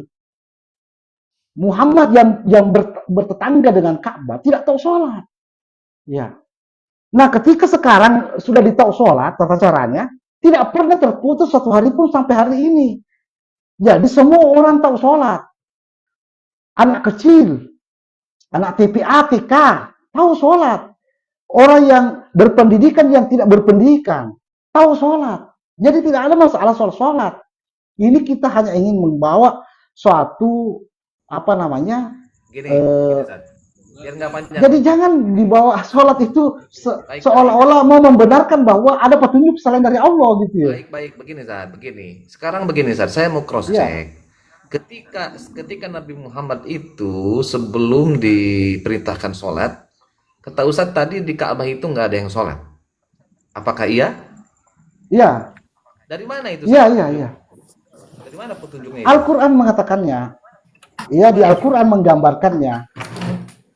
Wa makana sholatuhum indal baiti illa muka'an wa tasdiyah. Coba dicari di Al-Qur'annya ya. Jadi saya kasih sepenggal ayatnya, wa makana sholatuhum indal baiti illa muka'an wa tasdiyah. Jadi Allah menggambarkan sholat di depan Ka'bah. Jangankan enggak usah bicara di daerah yang lain, ya. Di depan Ka'bah itu tinggal muka'an wa tasdiyah. Iya. Apa itu, San? Jadi ini tentang, jadi sholat ini kalau kita mau paham, kita bawa pada pola dua-dua, ada namanya terlihat dan tidak terlihat, atau terlupakan dan tetap terpelihara begitu ya. Yang sholat setelah Muhammad terpelihara terus sampai hari ini. Sholat sebelum Rasulullah, masa Rasulullah itu tidak terpelihara, itu terlupakan. Padahal yang pertama sholat siapa? Ibrahim. Ya makanya Ibrahim itu dijadikan imam. Inni ja'iluka linnasi imama. Itu. Jadi kenapa Ibrahim itu imam? Dan muslim. Kenapa kita muslim? Itu kan sejak kapan namanya orang muslim? Ya Nabi Ibrahim. Iya. Huwa sammakumul muslimina min qablu. Jadi kita dengan Nabi Ibrahim ini namanya siratal mustaqim. Ini satu sirat. Jadi kita jangan melihat agama ini hanya di masa Rasulullah saja. Ya, ini sirat. Allah katakan kepada Muhammad, kul, katakanlah Muhammad pada pengikutmu, sadaqallahu, Allah maha benar, wattabi millata Ibrahim, ikuti millah Ibrahim. Itu namanya ihdinas siratal mustaqim yang selalu kita minta setiap hari itu 17 kali. Bukan mengikuti Muhammad, tapi mengikuti Ibrahim, millata abikum. Ya. Ibrahim lah yang berdoa kepada Allah, Rabbi ba'ath fihim rasulan yatlu alaihim ayatika wa yu'allim wa yuzakkihim wa yu'allimul kitaba wal hikmah. Ya. Lalu Allah pun mengabulkan doa Ibrahim itu. Kama arsalna fikum rasulan yatlu alaikum ayatina wa yuzakkikum wa yu'allimukumul kitaba wal hikmah wa yuzakkikum. Jadi poinnya kita nggak usah ngikutin Nabi Muhammad gitu ya, Pak Ustadz. Intinya. Iya kayak gitu. Jangan begini, jangan mengikuti, ya maksudnya terserah kita semua ya. Maksudku saya narasi yang kita bangun itu petunjuk Al-Quran saja, bukan petunjuk berupa kitab-kitab yang dibuat setelah Muhammad, setelah Al-Quran ya. Allah katakan dalam Al-Quran, kalau misalnya hadis ya, kenapa ada ayat fabi ayyi hadisin ba'dallahi wa ayatihi yu'minun? Hadis apa sesudah ayat Allah? Setelah Allah dan ayat-ayatnya diimani. Allah yang mengatakan ini. Jadi Allah yang mengingkari hadis. Saya hanya menunjukkan, ini ada ayat yang mengatakan seperti itu. Fabi ayyi hadisin. Hadis apa setelah Allah? Ini juga hadis. Al-Quran ini hadis. Allah katakan, Allahu nazzala ahsanal hadis. Ini hadis ini. Hadis itu selalu dikaitkan dengan Allah. Allah katakan fala'allaka bakhilun nafsaka illam yu'minu bihadzal hadis. Ini hadis. Bukan hadis yang dibikin oleh ulama belakangan baru mereka menyebutnya hadis. Itu penamaan. In hiya illa asma'un samaitumuha antum wa abaukum. Itu bukan hadis. Itu karya mereka. Karya mereka, dan itu bukan petunjuk. Bukan yahdi. Bagaimana bisa petunjuk? Nah, Al-Quran yahdi, gitu ya. Jadi ini diberi ruang sedikit tentang itu. Makanya kan saya katakan tadi petunjuk itu pakem dengan ciptaan. Jadi Nabi Musa ketika ditanya oleh Fir'aun ya, fama rabbukuma ya Musa, hai Musa, seperti apa Tuhanmu? Apa kata Musa? Allazi a'ta kulla syai'in khalqahu tsumma hada. Yang memberikan segala hal pada ciptaannya, kemudian memberi petunjuk. Jadi petunjuk itu adalah sepadan dengan semua pemberian, rezeki, kehidupan, ajal, semua pemberian ini, takdir, ini sebanding dengan, sepadan dengan petunjuk. Ya, petunjuk ini ceritanya kalau dibagi dua, ciptaan, pemberian pada ciptaannya dengan pemberian petunjuk, ini sepadan. Karena itu tidak boleh ada yang memberi petunjuk selain Allah. Ini pakem gitu loh. Begini, Zat, biar nggak panjang. Ya. Pendapat Ustadz ya. tentang konteks ayat yang Allah perintahkan itu mengikuti Nabi Muhammad. Nah, gitu ya. Seperti apa? Seperti kul in kuntum tuhibbunallaha fattabi'uni. Banyak lah ya di surat An-Nisa itu. Konteks mengikuti Nabi Muhammad itu bagaimana, Ustaz? Itu perintah. Baik, sebelum kita lanjut ya. Iya. Mengikuti Rasulullah bukan mengikuti Nabi ya. Jadi beda Nabi dengan Rasul. Jadi Nabi beda dengan Rasul. Nabi itu tentang apa namanya, tentang pribadi ya. Sejak lahir dia Nabi. Tapi Rasul 40 tahun dia menjadi Rasul. Rasul itu jabatan, Nabi itu pribadi. Makanya dalam Al-Quran Allah menghadirkan ya ayuhan Nabi, ya ayuhan Rasul. Rasul tidak punya istri. Kejabatan kan? Kalau Nabi punya istri. Ya ayuhan Nabi, kul banatika, kul azwajika wa banatika wa nisa'il mu'minin. Itu Nabi. Bahkan Nabi itu jamaknya al-anbiya dengan an-nabiyyin. Ya, Rasulullah itu bukan anbiya, tapi an-nabiyyin. Paham ya? Allah katakan wa khataman nabiyyin, bukan wa khatamal anbiya. Ini diksi-diksi Al-Quran yang tidak bisa tergantikan. Jadi Nabi bukan beda dengan Rasul. Al-anbiya beda dengan an-nabiyyin. Ini diksi wa tammat kalimat rabbika sidqan wa adla. Jadi Nabi itu, Rasulullah itu bukan khatamul anbiya, bukan. Dia khatamun nabiyyin. Bani Israel itu dia membunuh, ada anbiya-nya bunuh, ada juga an-nabiyyin dia bunuh. Makanya di Al-Qur'an itu ada bi annahum yakfuruna bi ayatillah wa yaqtuluna al-anbiya. Ada juga ayat bi annahum yakfuruna bi ayatillah wa yaqtuluna an-nabiyyin. Jadi semua diksi di dalam Al-Qur'an itu penting sekali karena masing-masing diksi memiliki kedudukan yang tidak bisa tertukar, ya. Seperti itu tadi iqamis sholat, itu bukan ada sholat, bukan laksanakan sholat, tapi iqamah. Iqamah tidak ada hubungannya dengan, bukan berhubungan dengan tata cara. Kalau ada pelaksanaan itu berhubungan dengan tata cara. Ya. Jadi iqamah di sholat. Kenapa Nabi Ibrahim membawa anaknya ke Ka'bah? Ini Rabbana ini askantu min dzurriyyati. Ya. Terus gini, Ustaz. Ya. Ini maksudnya Ustaz begini. Jawabannya itu, Ustaz. Konteks saya bertanya itu biar ada korelasinya. Jadi saat ini bukan khutbah ini. Kita kan sedikitlah kita diskusi begitu, Ustaz. Yang saya tanya begini, Ustaz. Konteksnya ketika perintah Allah Subhanahu wa taala memerintahkan kita buat mengikuti Nabi, buat mengikuti Muhammad lah. Bukan Nabi, Rasul. Mengikuti Rasul, bukan mengikuti Nabi. Saya langsung spesifik namanya. Bukan mengikuti Nabi, mengikuti Rasul. Gini, Ya. Saya menyebutkan spesifik namanya ini. Mengikuti Nabi Muhammad di sini. Ustaz gini, jangan kita bahas Nabi sama Rasul ini. Jadinya ngaji kita. Baik. Oke, saya paham. Oke, saya paham. Jadi supaya tidak panjang ya, karena kita akan mau membahas lisanul Arab. Begini ya, Nabi dan Rasul itu ya itu beda. Yang diikuti itu Rasul. Atiullah wa atiur Rasul. Tidak ada atiullah wa atiun Nabi. Ya. Wa atiullah wa Rasul. Jadi tidak ada wa atiullah wa Nabi, tidak ada. Kenapa? Karena Nabi itu pribadi. Makanya dulu ya, kalau kita bicara sejarah, sahabat itu selalu bertanya, kalau Nabi menyampaikan sesuatu, mereka bertanya, apakah dari engkau atau dari wahyu? Ya. Kalau dari engkau ya kita bicara dulu karena Allah memerintahkanmu wasyawirhum fil amri. Ya. Kalau dari kau pribadi, Allah memerintahkanmu wasyawirhum fil amri. Bermusyawarahlah. Tapi kalau wahyu sami'na wa ata'na, kau berarti bicara tentang dalam posisimu sebagai rasul.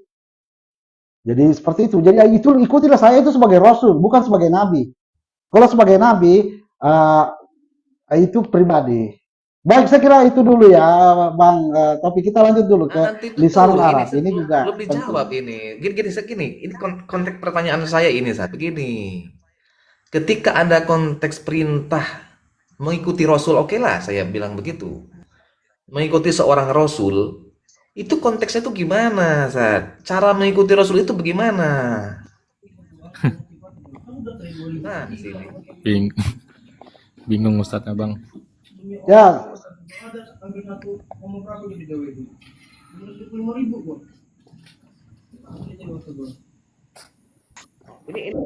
Baik, mengikuti Rasul bagaimana konteksnya? Oke. Di dalam Al-Quran Allah mengatakan laqad kana lakum fi Rasulillah. Jadi bukan fi nabiyillah, fi Rasulillah. Uswatun hasanah, ya. Contoh yang baik, jadi panutan yang baik. Liman kana yarjullaha wal yaumil akhir wa zakarallaha katsira. Jadi mengikuti Nabi itu adalah zakarallaha katsira, itu yang dimaksud mengikuti Rasul ya. Rasulullah itu apa yang diajarkan, apa yang dia pelajari, apa yang dia sebut-sebut itu adalah pesan-pesan Allah semuanya, Al-Quran, semua tata Al-Quran. Jadi bukan mengikuti Rasul itu ketika yang justru disampaikan, diajarkan, didiskusikan kami Al-Quran. Itu bukan namanya suatu hasanah kepada Rasul.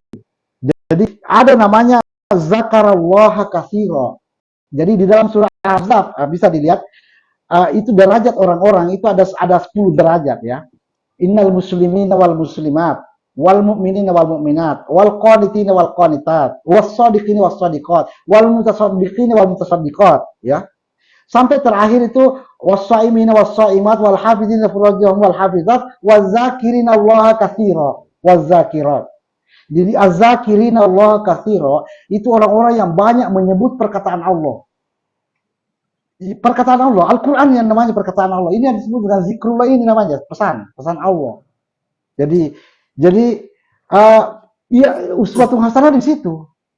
Bukan yang kita sebut-sebut itu pesan ulama-ulama dulu. Ya itu kita sebutnya ulama ya. Kita Al-Qur'an menyebutnya sadatana wa kubara'ana gitu ya. Gini Ustaz. Uswatun hasanah. Ustaz ini begini.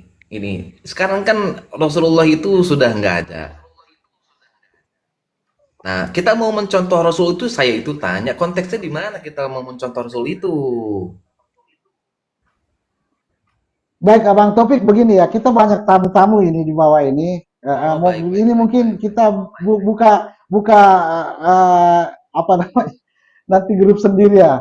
Baik. Yang dimaksud dengan uswatun hasanah adalah mencontoh Rasulullah ini yang disakarau, ini yang banyak Al-Quran yang terus-terus, ayat terus yang diajarkan Nabi ayat. Karena memang tugasnya yu'allimunal kitaba wal hikmah gitu ya, wa yuzakkihim. Itu dulu ya, mohon maaf ya Bang Taufik, bukan berarti saya tidak ini ya, bukan, ini ada tamu-tamu kita di bawah dan ada pertanyaan yang mau kita sudahi dulu ya, nanti bisa lanjut. Baik, sebelum saya menjawab tentang lisanul Arab dan bahasa Arab, saya ingin menyapa dulu tamu kita di bawah, Bang Zulkifli. Ya tidak salah baca ini ya, Bang Zulkifli, silakan Bang Zulkifli, dari mana?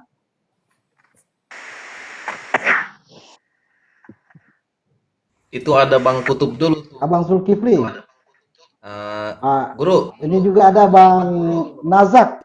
Iya, assalamualaikum Ustaz. Nazak. Waalaikumsalam warahmatullahi ya Bang ya. Salam kenal. Iya, Assalamualaikum Ustaz. Salam kenal Waalaikumsalam warahmatullahi. dari Bali, dari Ya, Bali. salam kenal, salam kenal. Oh Bali ya, Bali. Bali. Dari Maluku Ustaz. Zulkifli dari mana? Ini kok doubling Dari ya? Maluku.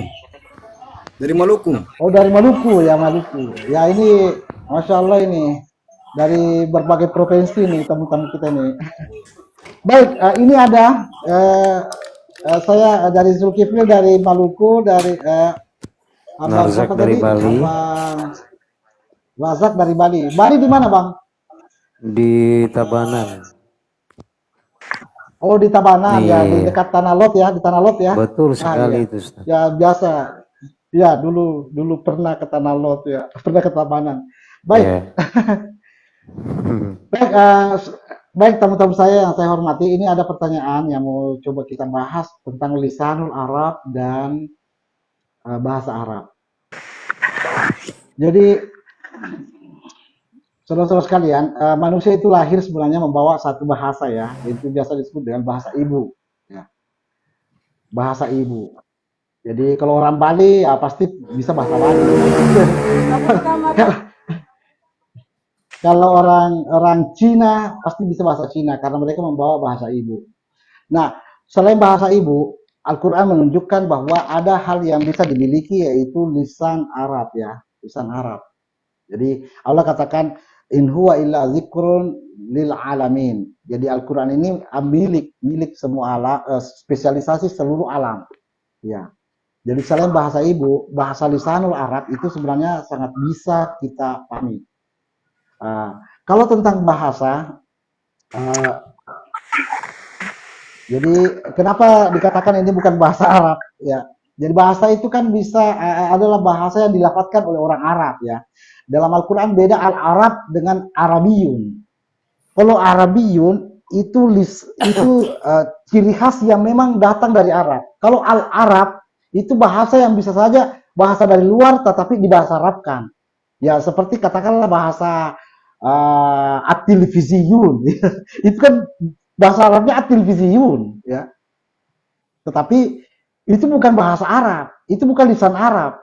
Itu dari luar, ya. Jadi semua produk-produk ya bisa dibahasa Arabkan, bisa disebut oleh orang Arab.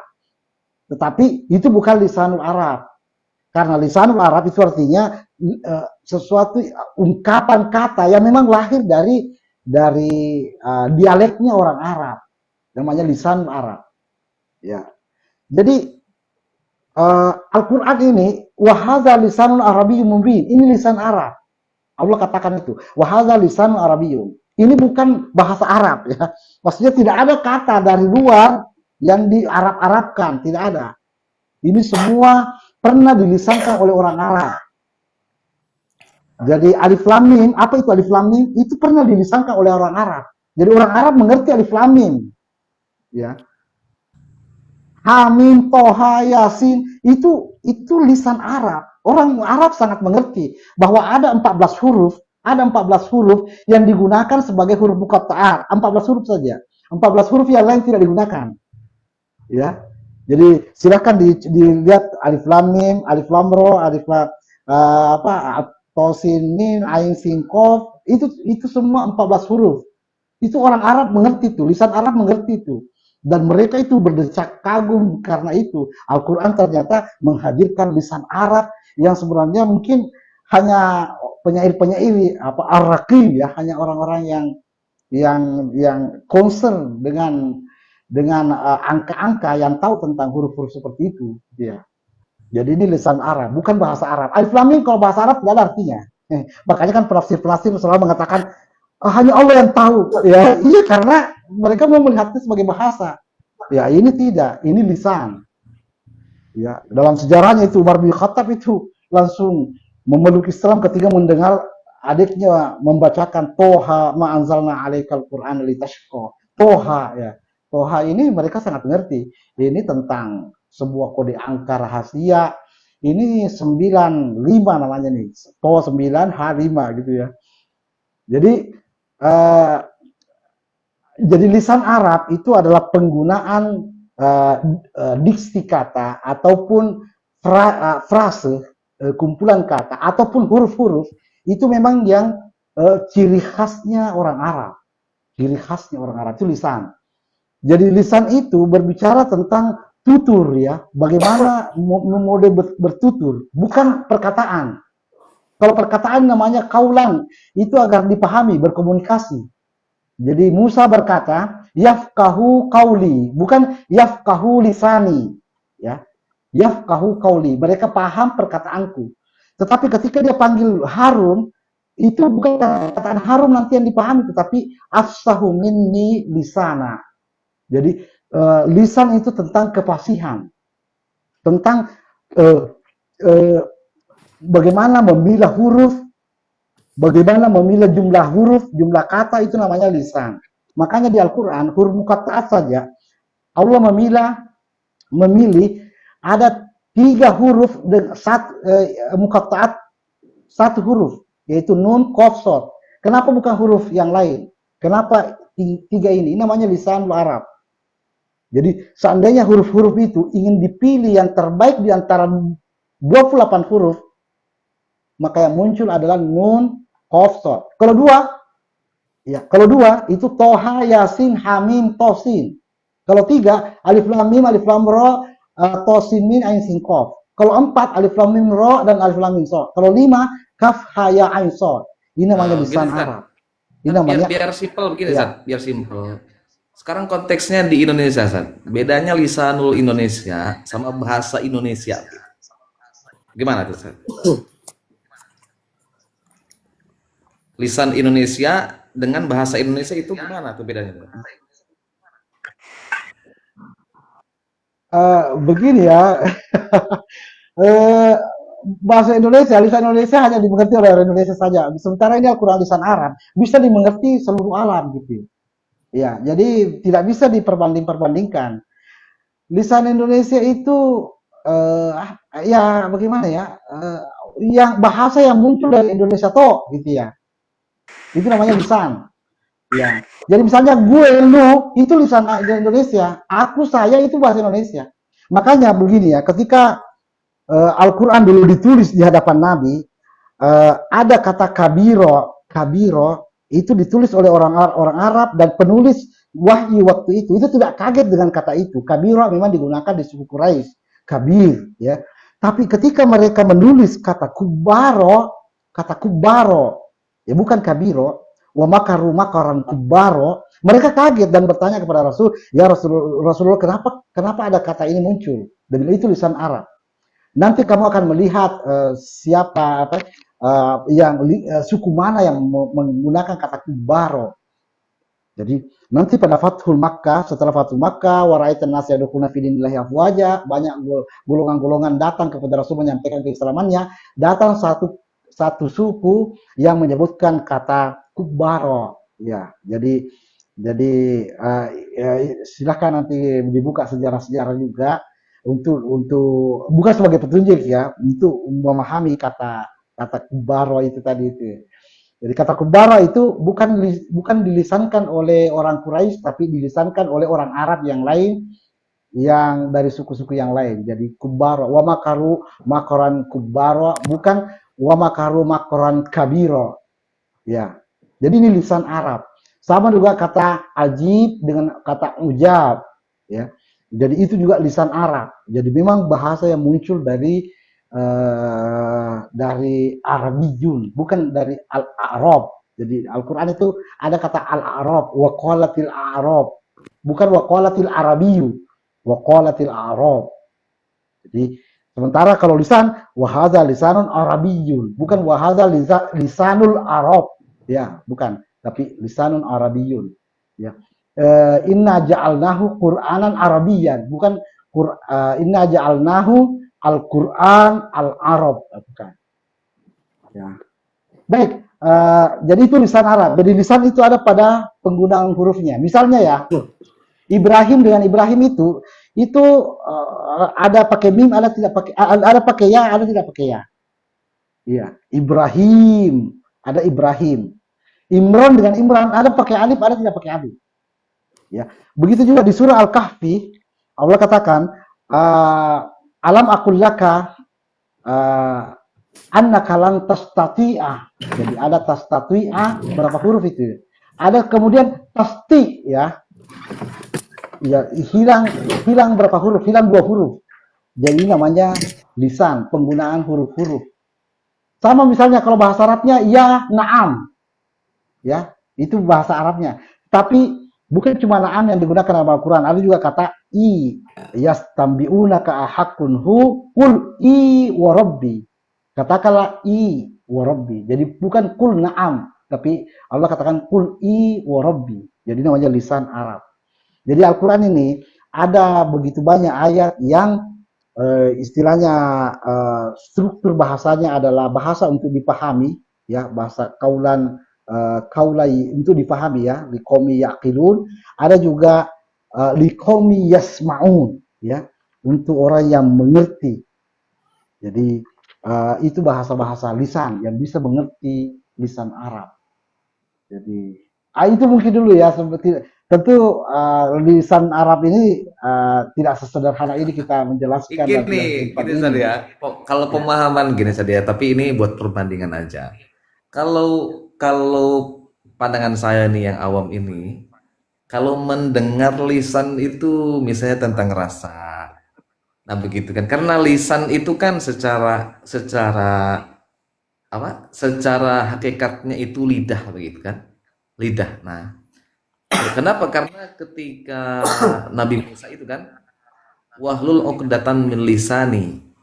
Jadi bukalah ikatan yang ada di lisan kami ini, yafqahu qawli, buat ketika mengucapkannya itu mudah dipahami orang, begitu. Nah, kalau pemahaman saya, kalau lisan ini, kalau bicara lisan itu nggak bisa kita nangkep. Ketika diucapkan itu menjadi bahasa, begitu. Kalau mau begini, Sad, Gimana lisan orang Indonesia? Lisan Indonesia senangnya manis-manis tentang rasa misalnya.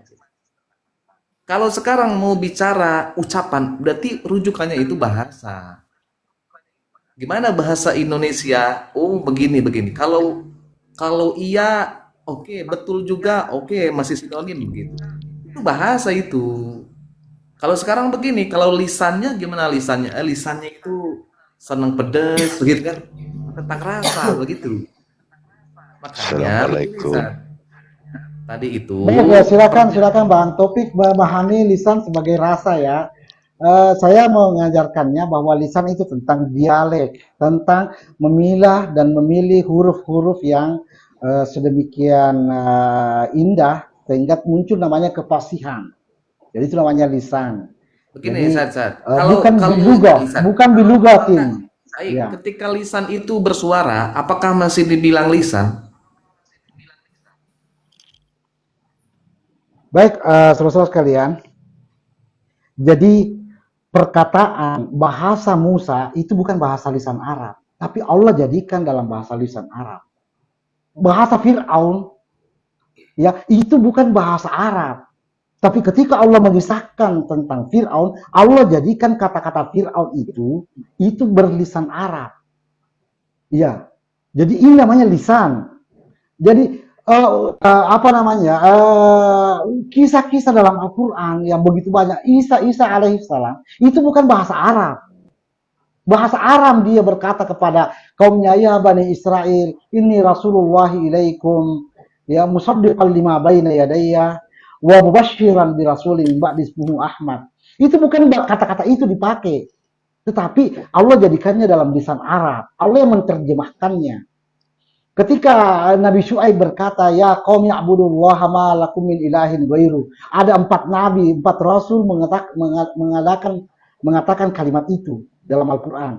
Jadi Nabi Nuh berkata juga, ya qaum ya'budullaha ma lakum min ilahin ghairu. Semua sama. Itu bahasa mereka, lisan mereka itu beda waktu menyampaikannya. Tetapi Allah menjadikannya sebagai lisan Arab. Jadi lisan Arab ini adalah bahasa yang muncul di Arab, bukan tentang rasa. Tapi kalau Abang Taufik menyebutnya tentang rasa boleh juga. Tapi ini tentang bagaimana Allah menjadikan lisanul Arab. Al-Quran ini. Bahasa langit, bahasa surga, bahasa neraka, itu bukan bahasa Arab. Tapi Allah menjadikannya lisan Arab. Kenapa? Karena Al-Quran ini ada namanya linubayyina lahum. Jadi ketika Allah wa ma arsalna min rasulin illa bilisani qaumihi. Sesuai dengan lisan kaumnya, itu agar litubayyina lahum, agar terpaparkan kepada mereka apa yang ada pada mereka. Jadi semua yang ada di Al-Quran itu sudah dipaparkan oleh orang Arab. Jadi itu bukan menjelaskan ya, tapi jadi orang Arab mengatakan seandainya ini bahasa ajam ya, laqalu pasti mereka mengatakan laula fussilat ayatuhu. Jadi lisan Arab memiliki sebuah ciri yaitu fussilat. Ya, detail. Mungkin bahasa Indonesia ini abu-abu barangkali bahasa. Ya tidak mengurangi arti makna bahasa kita, tetapi bahasa Arab itu detail. Ya, detail. Fussilat. Ya. Jadi seandainya bahasa Al-Quran bukan dia bahasa ajam, bahasa luar lisan Arab, maka mereka akan berkata laula fussilat ayatuhu. Ya. Jadi detail. Jadi setiap diksi itu tidak bisa tergantikan. Itu namanya lisan. Ya. Ya, di lisan itu tentang penggunaan diksi, penggunaan huruf, penggunaan frase. Misalnya Ar-Rahman beda dengan Allah. Ya. Ya. Ketika Allah mengatakan Ar-Rahman alam Al-Quran, tidak bisa diganti Allahu alam Al-Quran. Tidak bisa. Harus Ar-Rahman. Ya, Ar-Rahman alam Al-Quran. Kan Allah Ar-Rahman juga. Kenapa tidak bisa diganti? Ini lisan. Ini lisan Arab. Bukan tentang kaum. Saya kira itu yang saya kembalikan ke penanya tentang lisan tadi. Abang siapa tadi itu ya? Atau ada yang lain? Ada yang lain ya. Malam Abang. Ya ya. Oh, malam Abang. Tik. Ya, salam kenal. Dari mana, Bang? Boleh. Ini apanya ini titelnya ini tentang Al-Quran ya. Iya, tentang Al-Quran saja petunjuk ya. Ya, ini saya mau nanya, ya mungkin saya kurang paham atau belum dapat petunjuk.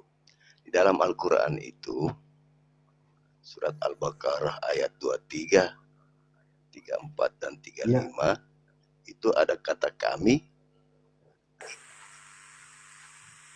Firman Allah berkata dengan kata kami. Itu maksudnya bagaimana, Bang?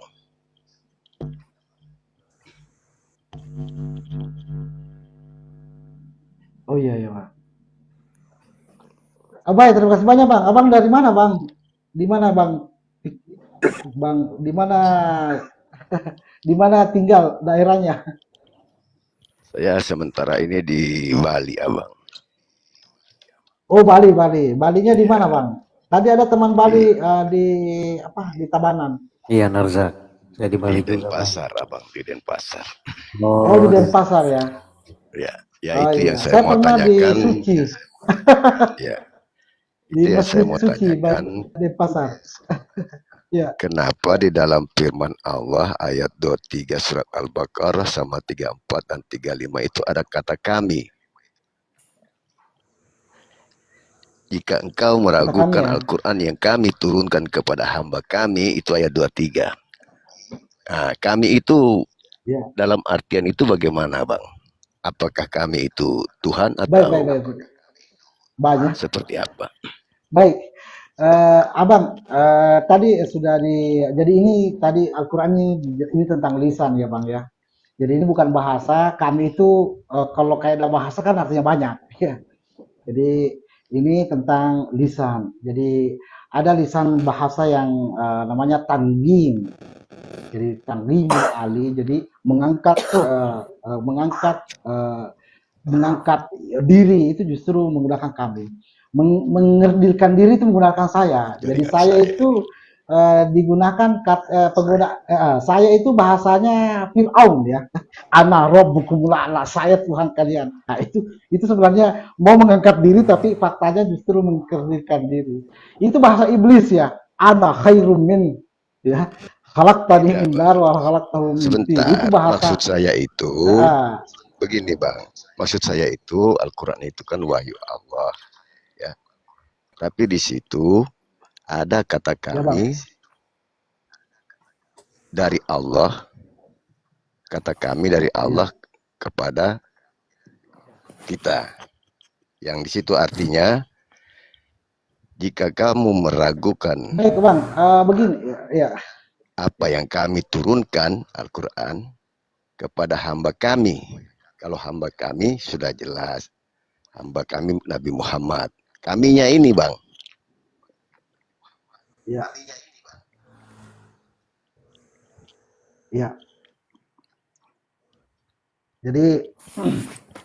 Jadi ayatnya a'udzubillahi minasyaitonir rajim wa in kuntum fi raibin mimma nazzalna ala 'abdina fa'tu bi suratin mithlihi. Coba Abang lihat dulu itu Al-Baqarah 23, Al-Baqarah 23 sama 34 sama 35. Iya, itu ayatnya. Iya, ayatnya gitu ya. Jadi di Al-Baqarah 23 itu wa in kuntum fi raibin mimma nazzalna ala 'abdina fa'tu bi suratin mithlihi. Jadi begini Abang, penggunaan kata kami itu adalah bagian dari lisan bahasa ya, bukan dari kaidah bahasa. Jadi kami disebut tanggim ya. Jadi baik. Mohon maaf begini, ya. kenapa ayat itu muncul? Sebentar. Kenapa ayat itu muncul? Sebentar. Ya. Iya lanjut. Yang saya permasalahkan kata kami. Namun penjelasan Abang tentang kata kami, kalau buat saya sama sekali tidak masuk di logika. Iya. Kalau untuk tentang lisan itu enggak logika, Bang. Karena kalau kata kami ini kita salah mengartikan, salah menerangkan kepada umat Islam atau non-Islam, itu bisa menjadikan bahwa kita itu bertuhan banyak. Iya. Jadi tolonglah dicari. Ya kalau memang ada yang sudah tahu silakan beri keterangan, tapi kalau belum silakan. Baik. Begini Bang, ayat itu selalu diikutkan dengan ayat yang lain. Jadi idza qara'nahu fattabi qur'ana tsumma inna 'alaina bayana. Jadi Benar, apa namanya? Pak. Kalau Diikuti ada sama surat kandungan, yang lain. ya. Coba Jadi abang baca tidak bisa artinya. kita munculkan Abang banyak baca. Tuhan. Begini, begini, Pak. Tidak bisa kita katakan kami itu banyak ya, karena Lah, sekarang saya mau bahasa kita itu kalau kami itu banyak, Bang. Benar nggak, Bang Abang? enggak, itu Iya, namanya kayak bahasa. kami itu sedikit Jamak. sedikit Itu kan jamak ya. sedi- Jamak berarti ya kan. sedikit menyela ya, kami itu jamak atau plural ya, kata ganti jamak gitu, kata ganti orang pertama tapi jamak gitu. Kalau tunggalnya kan saya, nah yang jamaknya kami gitu. Coba ini ya, coba saya sedikit bantu. Coba saya sedikit bantu ya, Bang. Begini. Makanya ini Ustadz Guru Sunai begini. Makanya apa? Makanya konteksnya bahasa Arab. Apa namanya Guru Sunai. Jadi kalau lihat kaidah bahasa Arab itu, kalau kata ganti apa namanya kata ganti na itu kan peruntukannya bukan buat jama' aja begitu. Itu bisa dilihat di kaidah bahasa Arab, Guru Sunai. Begitu. Yang satu kalau di ini ya, kalau di kaidah bahasa Arabnya, yang satu itu buat jama', yang satu itu mu'addam nafsah. Nah, begitu ya.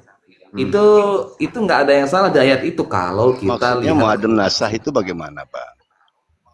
Nah, sedikit tadi yang dijelaskan Guru Sunai itu, misalnya begini ya, ketika Ini ilmu loh, ini ilmu loh. ya, seperti begini ya, seperti contohlah seorang MC begitu ya, itu biasa mereka itu memakai kata ganti kami juga begitu, itu nggak ada masalah ya, nggak ada masalah. Lah iya, Bang. Begini, Bang. Berarti kalau mereka menggunakan kata kami dalam suatu acara itu berarti kata kami itu kan banyak yang meliputi. Begini. Jadi ketika kami itu di kaidah bahasa Arab itu bukan hanya toh buat kata ganti jama itu mesti dipahami itu ya. Yang satu itu mu'addam nafsah. Nah, coba saya bikin contoh dulu ya yang lebih tepat begini. Coba Seperti tadi itu. Seperti tadi apa namanya Guru Sunai itu contohkan. Contohnya apa ya? Kami itu kalau di bahasa Arab itu kami itu buat mu'addam nafsah itu buat mengagungkan dalam artian apa ya? Sekarang gini aja, Bang. Aku mau tanya sama Abang. Abang sendiri terus Abang berbicara kepada orang lain bahwa dengan atas sendiri nama Abang, bukan saya tapi kami. Kan orang bingung, Bang. Nggak ada masalah kalau di kaidah bahasa Arab. Kok dia bilang kami? Kok dia bilang kami? Gini. Sementara dia sendiri. Itu di bahasa Arab nggak ada masalah, Bang. Di bahasa Arab. Misalnya gini ya, kayak saya bicara bahasa Arab sama satu orang. Itu kebiasaan bahasa Arab begini nih, antum lagi ngapain gitu, antum itu banyak loh, antum itu tapi sendiri itu nggak masalah itu. Nah, makanya kaidah bahasa Arab itu yang mesti kita pahami Guru Sunai. Nah, begitu cara memahaminya. Kalau kita dialog juga sama orang lain, satu orang itu antum lagi ngapain gitu, nggak anta lagi ngapain gitu, itu nggak ada masalah gitu. Kenapa? Karena kaidah itu bahasa Arab atau bahasa Arab itu beda kultur sama bahasa Arab bahasa Indonesia begitu. Itu yang mesti dipahami. Kalau memang Abang istilahnya kait-kaitkan dengan bahasa Arab, cobalah bahasa Arab. Kata kami itu jamak atau sendiri? Jamak. Itu bisa semua buat bahasa itu kami itu jamak. Kita juga jamak. Makanya begini, Bang, kalau di kaidah bahasa Arab itu ada dua peruntukan na itu. Itu yang mesti dipahami itu, Bang. Kalau di Kalau bahasa Indonesia, kalau kami ya buat jamak, cuma buat jamak tok begitu. Tapi jujur saja mohon maaf ya, bukan saya Hmm. apa istilahnya, namanya kita sharing-sharing ini ilmu juga ya. Iya. Kita kadang membaca Al-Quran, tapi kita kadang tidak mempelajari, memahami apa sebenarnya. Gitu. Sebenarnya ya mungkin saya punya wawasan lain beda dengan abang-abang. Dan saya yakin abang juga mungkin bisa merasa itu jawaban yang tepat. Iya, iya. Ya, biar kita itu gak besok-besok kita nggak terjebak dalam pertanyaan-pertanyaan orang yang seperti ini. Ibu boleh menambahkan nggak sedikit nih? Boleh saya jelaskan. Iya, siapa ini? Mbak Abang dulu. Boleh silakan duluan. Boleh saya jelaskan, oke. Iya, silakan. Maaf ya abang-abang. Untuk kata kami dalam Al-Quran, itu bagi saya ya, mungkin pemikiran abang-abang nanti juga sama. Bahasa kami dalam Al-Quran itu adalah firman yang mengucapkan. Firmannya Allah, bukan Allah, firman. Nah, firman ini terdiri daripada huruf hijaiyah, A sampai Ya. Alif sampai Ya yang menjadi kata, kemudian menjadi kalimat. Itulah firman. Karena firman Allah, wahyu Allah terhadap Rasul, kadang langsung Allah berikan firman kepada Rasul, dan juga kadang firman itu diantar sama Jibril. Begitulah Bang logikanya. Udah itu cukup. Udah paham. Iya. Iya, jadi terkait. Makanya firman-firman itu mengucapkan mereka kami. Karena mereka terdiri daripada susunan huruf, kata, dan menjadi kalimat. Supaya kita besok-besok jangan terjebak dengan pertanyaan-pertanyaan orang yang seperti ini. Contohnya seperti ini, kan abang-abang juga bingung kan jadinya. Saya sengaja naik untuk mempertanyakan karena saya lihat judulnya. Quran petunjuk. Nah, ini dah petunjuknya buat kita semua. Iya. Oke, begitu saja Ustadz. Ya, sedikit menambahkan ya. Ya, sedikit menambahkan. Yang pertama, ya Waalaikumsalam.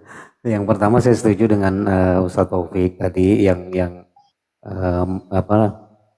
melakukan pendekatan filologinya kepada bahasa kami ini ya. Salah satu di antara makna kami itu sebagai apa tadi Bang Taufik? Mu'adzam nafsahu, begitu ya? Iya, pengagungan terhadap dirinya, artinya dia ingin menghormati atau memuliakan yang lain dengan dirinya sendiri, maka dia gunakan bahasa kami, menyamaratakan begitu mungkin. Yang kedua, posisi bahasa kami ini itu dalam ilmu alat, saya pernah belajar itu ilmu balaghah, itu masuk dalam pembahasan iltifat namanya. Iltifat itu adalah penggunaan dhamir atau kata ganti itu untuk memperindah gaya bahasa. Tujuannya di situ. Jadi kata aku, kamu, kita, kami itu sebenarnya nggak jadi persoalan. Selagi itu untuk memperindah gaya bahasa atau dialektika. Nah seperti itu tadi masuk. Jadi ruang kajiannya di situ di iltifat namanya kalau dalam ilmu balaghah ya. Ilmu alat untuk memahami bahasa Arab juga. Ya demikian sekedar tambahan Ustaz. Ya begini, Ustaz begini ya. Karena begini, karena saya ini pingin ada korelasi tadi ketika pendapatnya host ini kalau Al-Quran bukan bahasa Arab begitu. Makanya saya punya keyakinan kalau Al-Quran bahasa Arab dengan pendekatan bahasa Arab. Nah kita pahamnya begitu.